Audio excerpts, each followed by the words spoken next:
Paz, irmãos, tudo bom?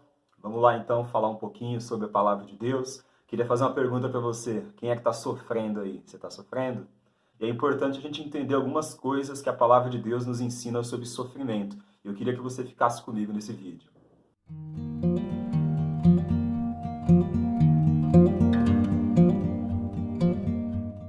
Quando a gente começa, na palavra de Deus, a gente tem que sempre começar por Jesus. Jesus é o fundamento. Eu queria ler com você, então, algo que nos ensina uma coisa importante, uma verdade importante sobre Jesus. Queria que você abrisse a sua Bíblia comigo, lá em Hebreus, capítulo 12, versículos 1 e 2, um texto que muita gente conhece. A palavra diz: portanto, também nós, uma vez que estamos rodeados por tão grande nuvem de testemunhas, livremo-nos de tudo o que nos atrapalha e do pecado que nos envolve, e corramos com perseverança a corrida que nos é proposta, tendo os olhos fitos em Jesus, autor e consumador da nossa fé. Ele, pela alegria que lhe fora proposta, suportou a cruz. Eu queria destacar isso com vocês. Ele, pela alegria que lhe fora proposta, suportou a cruz, desprezando a vergonha, e assentou-se à direita do trono de Deus. A gente vê aqui que Jesus, ele suportou o sofrimento da cruz, ele suportou aquela morte terrível, agonizante, toda aquela injustiça que ele sofreu, porque ele colocou os olhos dele fitos na eternidade. Ele sabia que depois da cruz havia algo maravilhoso. Então ele suportou a cruz não porque aquilo seria bom, seria prazeroso de alguma maneira, mas porque o resultado daquilo, aquilo que vem depois da cruz, seria maravilhoso. E essa é uma lição importante para as nossas vidas. Eu queria que a gente caminhasse aqui na palavra de Deus, entendendo algumas verdades a respeito de sofrimento. A primeira verdade que a gente precisa entender é que Deus é louvado no nosso sofrimento. De alguma maneira, Deus ele é adorado, ele é engrandecido, ele é glorificado quando a gente sofre, mas não é em qualquer tipo de sofrimento, naquele sofrimento que a gente enfrenta não como consequência do nosso erro, mas um sofrimento que vem por uma vida de santidade. Eu queria que você fosse comigo lá na palavra, em 1 Pedro, capítulo 2, versículos 19 ao 21. Porque é louvável que, por motivo de sua consciência para com Deus, alguém suporte aflições sofrendo injustamente. Olha, Deus é louvado quando a gente, por consciência, a gente suporta aflição, suporta perseguição, lutas e sofre injustiça. Pois que vantagem há em suportar açoites recebidos por terem cometido mal? Mas, se vocês suportaram o sofrimento por terem feito o bem, isso é louvável diante de Deus. Para isso vocês foram chamados, pois também Cristo sofreu no lugar de vocês, deixando-lhes exemplo, para que sigam os seus passos. Olha que maravilhoso isso, Jesus ele nos deixou um exemplo. O sofrimento de Jesus não foi apenas um fim em si mesmo, faz parte do plano da obra redentora de Deus, mas também nos ensina. O sofrimento de Jesus é didático também. Ele nos ensina como nós podemos suportar o sofrimento nessa terra.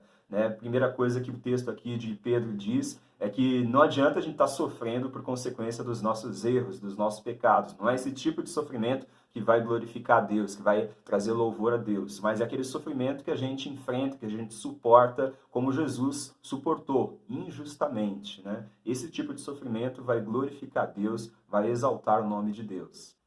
A segunda coisa que a gente precisa entender sobre sofrimento é que o sofrimento ele também tem que ser um motivo de alegria na vida do discípulo de Jesus. Quando a gente sofre, nós seguimos os passos de Jesus. Se a gente só está sofrendo, por justiça, por fazer a vontade de Deus. E Jesus ele fala sobre isso lá em Mateus, no capítulo 5, lá no Sermão do Monte, nas Bem-aventuranças, Mateus 5, do 10 ao 12, Jesus diz: Bem-aventurados os perseguidos por causa da justiça, pois deles é o reino dos céus. É perseguido não é porque fica falando mal do irmãozinho, não é porque faz coisa errada, é perseguido por causa da justiça.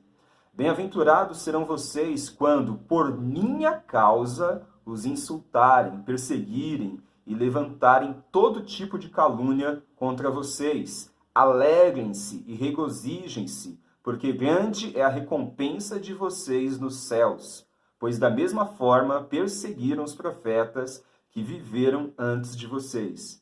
A gente vê aqui então Jesus ensinando que este tipo de sofrimento, aquele sofrimento que é decorrente de uma vida de justiça, por fazer a vontade de Deus, por viver de uma maneira temente a Deus, esse tipo de sofrimento não deve ser motivo de tristeza, de vergonha para a gente. Deve ser um sofrimento que traga alegria para a gente, porque da mesma forma os profetas que vieram antes sofreram, né? Então, se nós nos identificamos de alguma maneira nesse sofrimento com os profetas, com Jesus, nós também vamos nos identificar com a recompensa que eles receberam, ou vão receber, né? Então, da mesma maneira que Jesus ele nos deu exemplo aí de sofrimento, ele não quer apenas que a gente suporte o sofrimento, mas ele vai além disso, ele quer que a gente se alegre quando, por causa do nome dele, nós sofremos. Isso é realmente assim desafiador, isso é difícil, né, pra caramba, pra gente colocar isso na mente, mas é algo que é fundamental para a gente poder viver uma vida como discípulo de Jesus. Senão a gente vai acabar metendo os pés pelas mãos e evitando o sofrimento que a gente não deveria evitar, esse tipo de sofrimento, né, que é por causa do nome de Jesus.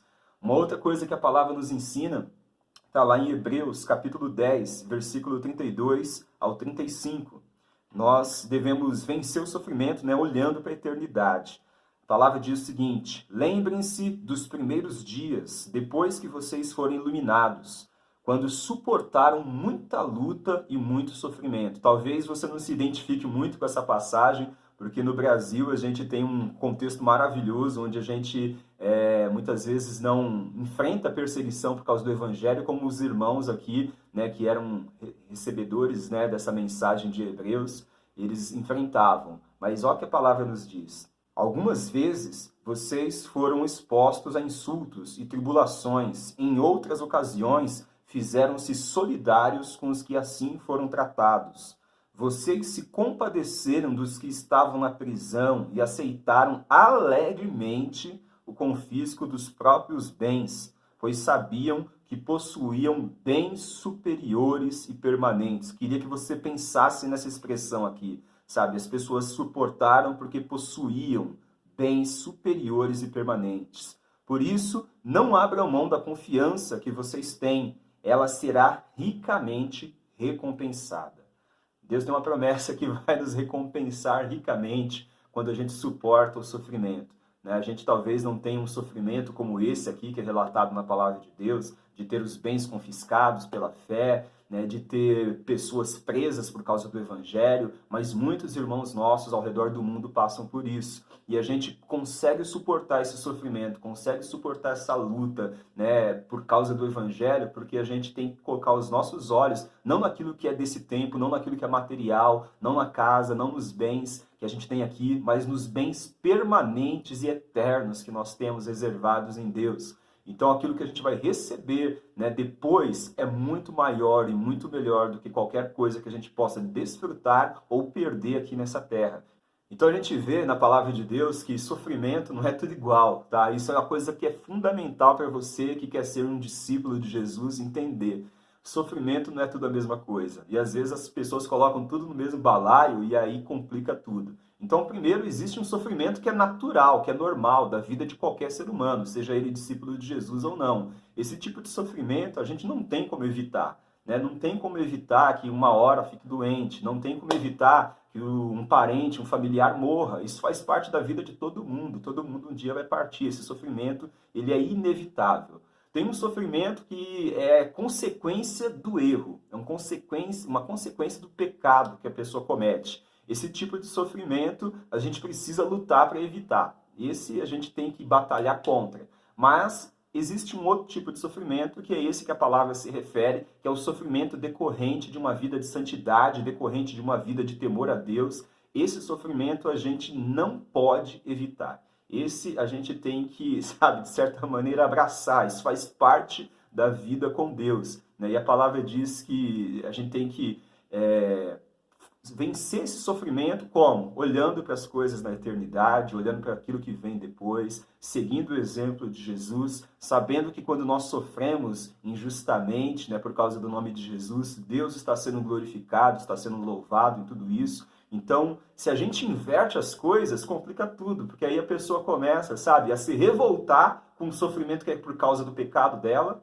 a se revoltar com Deus por causa do sofrimento que é natural na vida de todo ser humano e começa a comprometer o evangelho, deixando, sabe, de fazer aquilo que é a verdade, aquilo que é o certo, deixando de obedecer os mandamentos de Jesus para evitar o sofrimento que ele não deveria evitar, o sofrimento por causa da obediência, por causa da santidade, por causa da justiça. Então a gente precisa entender, sabe, essas coisas para poder suportar as lutas, para poder viver como um discípulo de Jesus. É isso que Deus tem para você. E essa palavra que eu queria compartilhar com vocês hoje, tá bom? Tá passando por lutas? Então discerne aí, né? Que tipo de sofrimento você está enfrentando? Ah, está enfrentando sofrimento por causa do pecado? Se conserta, se arrepende. Está enfrentando um sofrimento que é natural, faz parte da vida do ser humano? Então toca o barco, né? Pede forças para Deus. Está enfrentando um sofrimento aí que é porque você está fazendo a vontade de Deus, está fazendo a obra e está sendo perseguido? Glorifica a Deus. Fica em paz e saiba que a tua recompensa está guardada e você vai receber esse galardão lá na eternidade. Tá bom, irmãos? Que Deus abençoe a tua vida. Peço para você aí, se você curtiu esse vídeo, dá o seu like aí, que você também possa comentar no vídeo, saber queria saber o que você achou do vídeo, e você possa compartilhar também para que possa abençoar outras pessoas. Se você ainda não é inscrito no nosso canal, se inscreva, por favor, e compartilhe aí com os outros, isso que a gente tem tentado compartilhar aqui no YouTube, no Facebook, no Instagram também. Que Deus possa te abençoar ricamente, você e a sua casa, você e a sua família. Fica na paz e seja um discípulo de Jesus. Deus te abençoe.